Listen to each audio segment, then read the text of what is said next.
This is a group of people who are just sick of globalism. Totally. And what they're saying is, at least for a while, let's just do a hard fast. No more money. I love it. No more Yeah. warriors sent overseas. Our next segment, America First or MAGA. So there is a civil war between MAGA, the people deeply rooted in Donald Trump's leadership. That's the pro-business immigration approaches, including H-1B visas and legal high-skilled immigration, along with generous support for global allies like Israel. And then now there's a movement coming out that we would have said a year ago is the same thing, America First. Trump would have said America First a year ago. But America First is a lot more nationalist, strict on immigration across the board, just really caring about the interest of what's happening in this country, not trying to have global aid going out to all these other places, but caring about the people in our country. So we wanted to throw to a clip of somebody we think does a great job online, Matt Walsh, as he talks about this. What we want is for someone to unashamedly and single-mindedly advocate for Americans and Americans only. We want someone to say, you know, the only thing I care about is helping Americans. The only people I care about in the world are Americans. And we don't want to just hear that, but we want to see the action taken as well. You know, I've seen some people on social media say, hey, it's America first, but not America only. I disagree. I think it is America only. It's like I said months ago, I consider myself an American chauvinist. America first, America only, I'm an American chauvinist. I don't care about it. This is the only thing I care about. America should be the only thing you care about, especially as a leader of the country. I don't disagree. It is a little privileged now that we have Trump, somebody that's like got the whole world in check suddenly. Yeah. We were not a year ago. Every other country was walking all over us. There is a little bit of privilege that comes when you have a president like Trump in place that is leading the charge and got the whole country kind of in order and the whole world a little bit in order, where people listen to him. He can tweet something and everyone backs down. So it's like, okay, we have a strong dad now. So now there's like infighting. So I'm not pushing one way or another on this. Would love to get your thoughts. But there's a civil war starting to happen within the Republican group. Yeah, and this is what happens when you're winning. Mm-hmm. When you're losing, you band together. And that's why even now on the progressive side, you've got Democrats that know that socialism is wrong, but don't say anything when there's Democratic socialists running for office because they're holding together. Because when you're losing and you're in the minority, you're like, we've got to hang together. When you start to get tribalism and a little bit of infighting, that just means that you're winning. Mm-hmm. And so this is what happens for the winners. From a Bible teaching pastoral perspective, think of it kind of on a continuum. My left hand, I'll call it globalism. Globalism is you shouldn't have borders, that people should be able to come and go in and out of nations as they choose. This would include radical environmentalists, and they'd be saying, we've got to save the planet, so we need to pull together with, the Paris Accords and all kinds of, issues regarding the environment. These would be the people that are advocating for, universal language. They're advocating for universal currency. Maybe the place that globalism has the highest probability of really taking effect is like the World Health Organization. Mm-hmm. And so, when the pandemic hit that we now know is largely the scamdemic, it was, to save the world from this plague, we need to give up all of our national sovereignty and rights for this good of the global citizenry. So that's globalism. Over on the far right would be isolationism. Mm-hmm. And that is that our nation kind of has nothing to do with other nations. Yep. North Korea would be an example of this. It's called the Hermit Kingdom for a reason. I mean, they don't get news about the world except for from their country. The people never leave their country. Like, we travel the world. Like, if you're in North Korea, you're going to live and die in North Korea. You're never stepping out of North Korea. You're never hearing anything that's not in Korean, and you're never going to get anything that isn't approved by the North Korean government. That's isolation. So kind of on the far berths is globalism and isolationism. In the middle is nationalism. And so in the middle is we are not fully isolated, but we're committed to our people first and foremost. And my reading of the Bible is that it is nationalistic. The Bible names nations, just to state the obvious. The Bible also states national boundaries. This is always the case with the nation of Israel. And when they're invaded by other nations, this is the whole book of Judges. Yep. This is the whole book of Daniel, that the nation is invaded. And like in Judges, it has wars to secure its borders.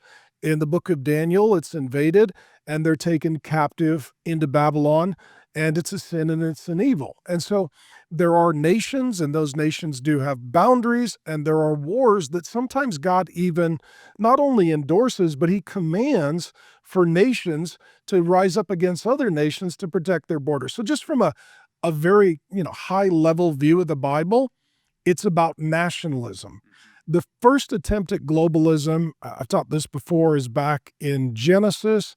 You can go to like Genesis 10, 11. You're looking at Babel, the Tower of Babel. It's modern day Iraq. It was ancient Babylon. And they tried to do globalism. One language, one people group, heaven on earth without God.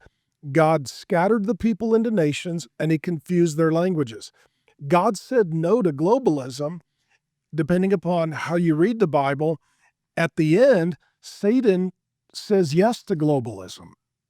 That the Antichrist would love it if there was complete organizational, linguistic, economic, even spiritual uniformity among the nations, because then one person needs to rule the earth. Yep. And that gives rise potentially to the Antichrist. Paul calls him the man of lawlessness, because if the whole world comes together under the globalist agenda, the question is, well, who's the boss? Yeah. Well, if I'm Satan, I'm like, I want that to be my guy, because now I can rule the whole world through one guy, as opposed to a bunch of nations where I got to get a whole bunch of people to be under my jurisdiction if I want to. So God's answer is not globalism, it's nationalism. Yeah. So then the question is, does our nationalism move more toward globalism, or does it more move toward isolationism? Yeah. Again, trying to explain this in big categories: isolationism, globalism, nationalism.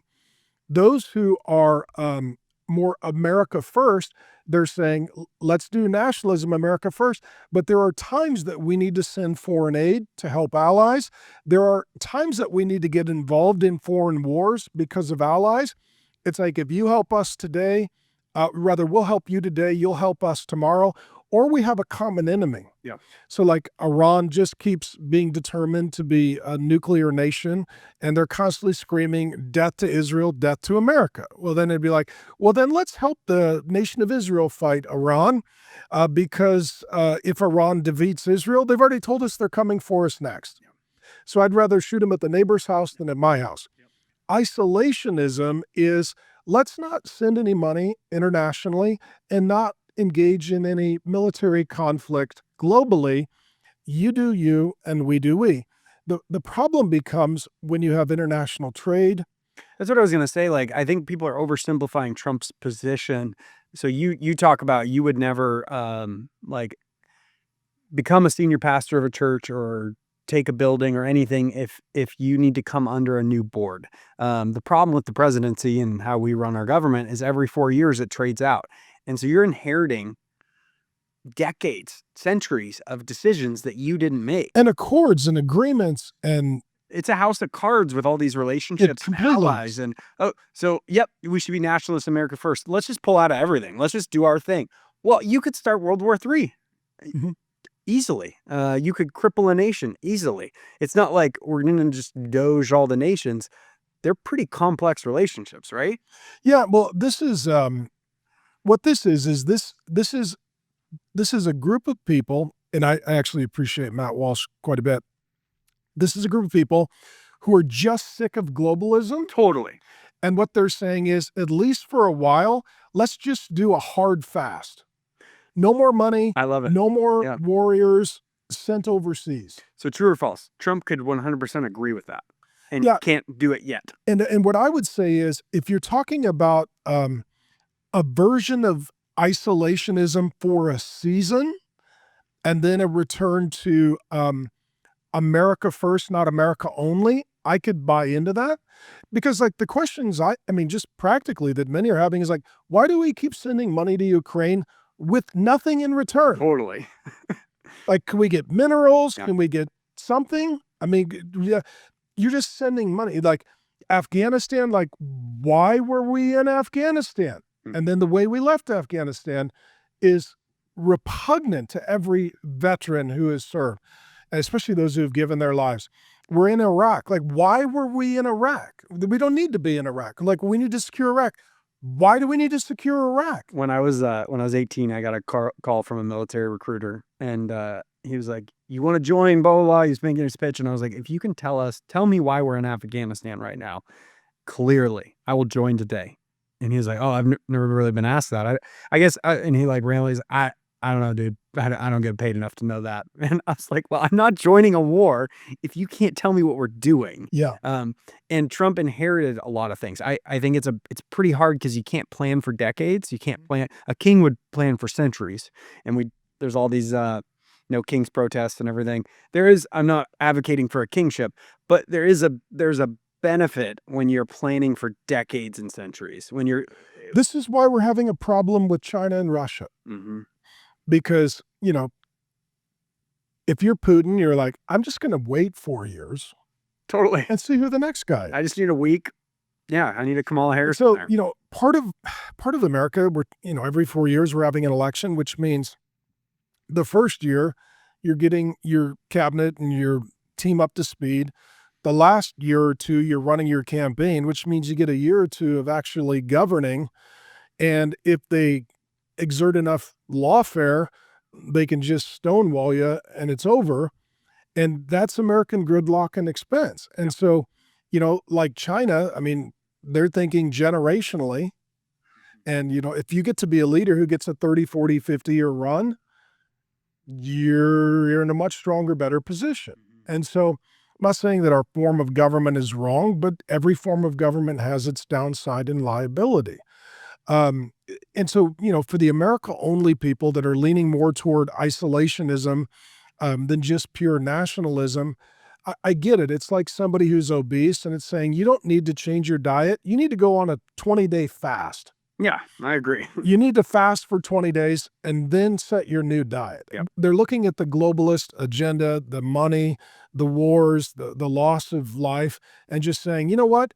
Let's just go cold turkey and then let's reset. If that's the case, but total nationalism that is hard isolationism is not sustainable. Yep. In a global economic and political environment, because eventually their problems do become your problems. Yep. I totally agree. Thank you for that, Pastor Mark. And I do think the problem is fairly complex and we want to simplify it, and it's easy to do that behind a microphone. So thank you for trying to explain the nuances and complexity of it. Yeah, and again, these two teams, they're both nationalist, but one is pulling more toward isolationism. One is still leaving open some options for globalism. But what we're talking about is like right, and left, right. Mm-hmm. That's what we're talking about. And just tangentially too, like as we get into politics and stuff, not to be defensive, but like some people have wondered, like, have I changed my position? So when I first got saved, I was very, very politically read and interested. And the guy that informed me a lot was a guy named Pat Buchanan. You probably wouldn't even know who he is. Nope. He ran for president, and he ran on nationalism and America first. And so I really liked him, and he influenced me quite a bit. And this has been my position since my conversion at age 19 in college. I've been a nationalist and a patriot. Yeah. And that was the conclusion I came to 36 years ago. And so it's just interesting. It's taken 36 years for it actually to become, the elected majority.